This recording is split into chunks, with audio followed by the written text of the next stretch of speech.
नमस्कार, आप देख रहे हैं चौथा स्तंभ डिजिटल न्यूज। मैं हूं अर्जुन। आज के स्पेशल रिपोर्ट में देखिए 3 सड़कों की कहानी। जी, आज हम आपको मधुबनी जिले की 3 सड़कों के बारे में बताएंगे। उससे पहले अगर आपने अभी तक हमारे चैनल को सब्सक्राइब नहीं किया है तो अभी कर लीजिए, ताकि आप तक हमारी खबरें पहुंचे सबसे पहले। आप हमारे चौथा स्तंभ डिजिटल न्यूज फेसबुक पेज को फॉलो कर लीजिए। मधुबनी जिले की खबरों को विस्तार से पढ़ने के लिए आप हमारे न्यूज वेबसाइट www.chauthaस्तंभdigital.com पर लॉगिन कर सकते हैं। जिला मुख्यालय से सटे रहिका प्रखंड के खजरी पंचायत के कजियाना गांव के लोग वर्षों से अगत एक सड़क के लिए स्थानीय जनप्रतिनिधियों से लेकर विधायक, विधान पार्षद और सांसद तक गुहार लगाते थक गए, तो अंत में अपना हाथ जगन्नाथ वाली कहावत को चरितार्थ करते हुए आज से सामूहिक श्रमदान से सड़क बनाने में जुट गए। ग्रामीणों का यह निर्णय तब लिया गया जब इस सड़क से गुजरते समय कई लोग गिरकर जख्मी हुए। आपको क्या हुआ? यहाँ पे गिर गए। ये देखिए, ये बाबा इसी रोड से गुजरे हुए थे, उसका सर फूट गया, गिर गए, बैग से गिर गए। क्या बाबा? कब गिर गए थे? कब गिर गए थे? करीब 5-6 रोज हुआ। इधर घूमिए। 5-6 रोज हुआ है सर। 5-6 रोज हुआ, पहले गिर गए जब बच गया, टांग भी चोट लगा हुआ है, कपार भी फूट गया, 7-8 गो टाका पड़ा। तो विधायक जी को नहीं कुछ कह रहे हैं आप? नहीं सर, अभी हम कहाँ कुछ सुनबे नहीं करता है। चारों तरफ से कोई रास्ता नहीं। आपको बता दें कि खजरी पंचायत का कजियाना गांव जिला मुख्यालय से महज 2 से 3 किलोमीटर दूर, 1 से 1.5 किलोमीटर की दूरी पर ही हवाई अड्डा, medical college, teachers training college जैसे महत्वपूर्ण संस्थान है, जिस कारण जर्जर हो चुके इस सड़क से भी काफी संख्या में लोग आवाजाही के लिए मजबूर हैं। लोगों की मजबूरी है कि इस गांव के लिए यही एकमात्र सड़क है जो जिला मुख्यालय को जाती है। इसके बावजूद इस सड़क का पक्कीकरण अभी तक नहीं हो पाया। दशकों से लोग इस आस में थे कि जब सुशासन की सरकार में काफी सड़कें बन रही है तो आज न कल यह सड़क भी बन ही जाएगी, लेकिन सुशासन की सरकार के 3 कार्यकाल पूरे होने के बावजूद चौथा कार्यकाल चल रहा है, बावजूद इस सड़क का कायाकल्प नहीं हो सका। यहाँ रोज रात के अंधेरे में राहगीरों का गिरना, उसका सर फूटना, हाथ पैर टूटना आदि लगा रहता है। जिला मुख्यालय से महज कुछ किलोमीटर की दूरी पर अवस्थित गांव में लोग आजादी के 7 दशक बाद भी पक्की सड़क नहीं देख पाया है। स्थानीय ग्रामीण बताते हैं कि यहाँ की जनता से कई बार सांसद, विधायक वोट लेने के समय वादे करके चले गए, लेकिन जीत के बाद वापस नहीं आए। सड़क कहाँ जाती है? बसवारा मधुबनी। बसवारा मधुबनी। मधुबनी से मुख्यालय से कितना दूरी पर है ये रास्ता? 3-3.5 किलोमीटर। और उसके बावजूद भी किसी प्रशासन का ध्यान नहीं है, न ही कोई जनप्रतिनिधि का। और गांव के चारों तरफ यही हाल है, एक ही तरफ नहीं, चारों तरफ। गांव में भी रोड मेडिकल कॉलेज से लेकर के अब पश्चिम जो है तो स्टेट बोर्डिंग, बगल में मेडिकल कॉलेज भी है। जी हाँ, बसवारा हवाई अड्डा भी है। अपनी पीड़ा बताते हुए कहते हैं कि गांव में सड़क नहीं होने के कारण उनके गांव में शादी विवाह करने के लिए भी लोग तैयार नहीं होते हैं। आपात स्थिति में एम्बुलेंस गांव तक नहीं पहुंच पाती है। गंभीर मरीजों को जब तक इस सड़क मार्ग से अस्पताल पहुंचाया जाता है, तब तक रास्ते में ही उसकी मौत हो जाती है। झंझारपुर आरएस बाजार की सड़कों पर बरसात के दिनों में लगने वाला भीषण जल जमाव तो भला कौन भूल सकता है, लेकिन आपको यह जानकर हैरानी होगी कि इस बार बिन बरसात के ही आरएस बाजार में सड़कों पर जल जमाव लगना शुरू हो गया। बरसात के समय लगने वाला भीषण जल जमाव को याद कर ही अभी से लोग खौफ ज्यादा हो रहे हैं।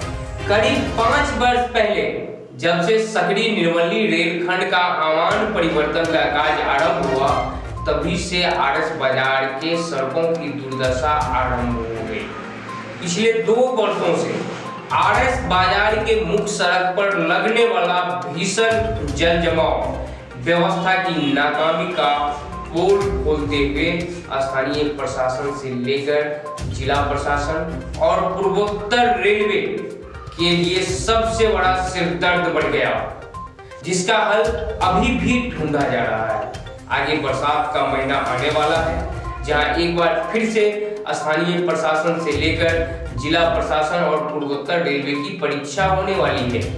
लेकिन इस बीच झंझारपुर आरएस बाजार में बरसात पूर्व ही एक दूसरी जल जमाव वाली समस्या सामने आने लगी। यह समस्या आरएस बाजार के दूसरी मुख्य सड़क की है, जो सड़क नवटोल रेलवे गुमटी से निकलकर बीच बाजार होते हुए आरएसओपी के सामने से पथराही में झंझारपुर मधेपुर मुख्य पथ को जाती है। बीच में सेंट्रल बैंक से प्रणामी मंदिर तक सड़क पर बिन बरसात के ही पानी लगना शुरू हो गया, जिस वजह से बाजार का आधा हिस्सा बिन बरसात के ही बंद होने के कगार पर है। शेष आधे हिस्से इंद्रदेव की कृपा से बचा हुआ है, लेकिन कब तक? जब मानसून शुरू हो जाएगा तो शायद वह भी मुश्किल है। पिछले कुछ वर्षों में आरएस बाजार में सड़कों पर जल जमाव की वजह से हालात इतनी खराब बनी रही कि पूरे बरसात महीने में करीब 3 से 4 माह जल कर्फ्यू लगा रहा। इतने दिन लोग अपने घरों में कैद होकर रह गए थे, वो भी हजारों की आबादी में। बाजार के आधे से अधिक व्यवसायिक प्रतिष्ठान बर्बाद हो गए। सैकड़ों व्यवसायी भुखमरी के कगार पर पहुंच गए। दुकानदारों का लाखों रुपए का सामान तो केवल दुकान में घुस आए पानी में डूबकर नष्ट हो गए।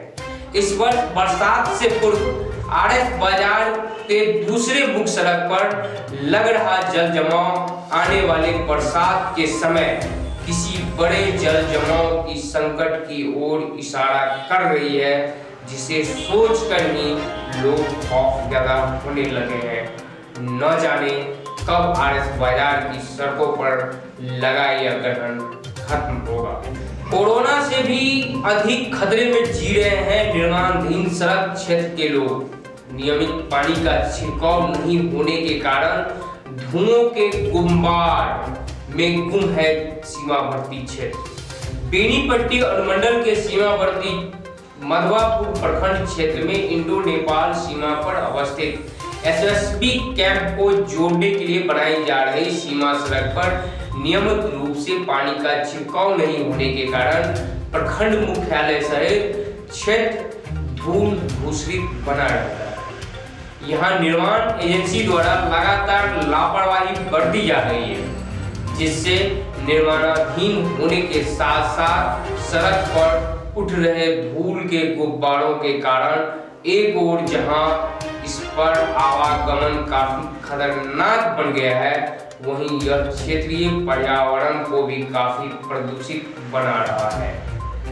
जहां लोग दमा, सर्दी, खांसी जैसे श्वास व फेफड़ों की बीमारियों से ग्रसित हो रहे हैं। एक ओर इस सड़क पर धूल उड़ने से व्याप्त अंधेरे में कई वाहन चालक दृष्टि बाधिता के कारण गिरकर चोटिल हो रहे हैं। वहीं दूसरी ओर हालात ऐसी है कि यहाँ निर्माणाधीन सड़क के समीप के गांव के लोगों के लिए यह धूलों का गुब्बार कोरोना से भी अधिक संक्रामक और जानलेवा बन गया है। बावजूद निर्माण एजेंसियों के कानों पर जूं तक नहीं रेंग रही है, जिससे स्थानीय लोगों व पथिकों में भयंकर आक्रोश भड़क रहा है। ऐसा नहीं कि इसकी जानकारी आला अधिकारियों को नहीं है। दिन भर प्रखंड मुख्यालय आने के क्रम में कई सरकारी अधिकारी और जनप्रतिनिधि भी इस कठिनाई का रोजाना सामना करते हैं। लेकिन इस बाबत किसी भी स्तर से किसी प्रकार का कदम नहीं उठाया गया है। स्थानीय लोगों ने बताया कि ठेकेदार को इस संबंध में कई बार आग्रह किया गया है, लेकिन 1-2 दिन के बाद फिर वही स्थिति रह जाती है। अगर इस व्यवस्था में सुधार नहीं किया गया तो अंत में विवश होकर स्थानीय आम जनता आंदोलन के लिए बाध्य होंगे। इसकी चर्चा क्षेत्र में होने लगी है। बने रहिए मेरे साथ, देखते रहिए चौथा स्तंभ डिजिटल।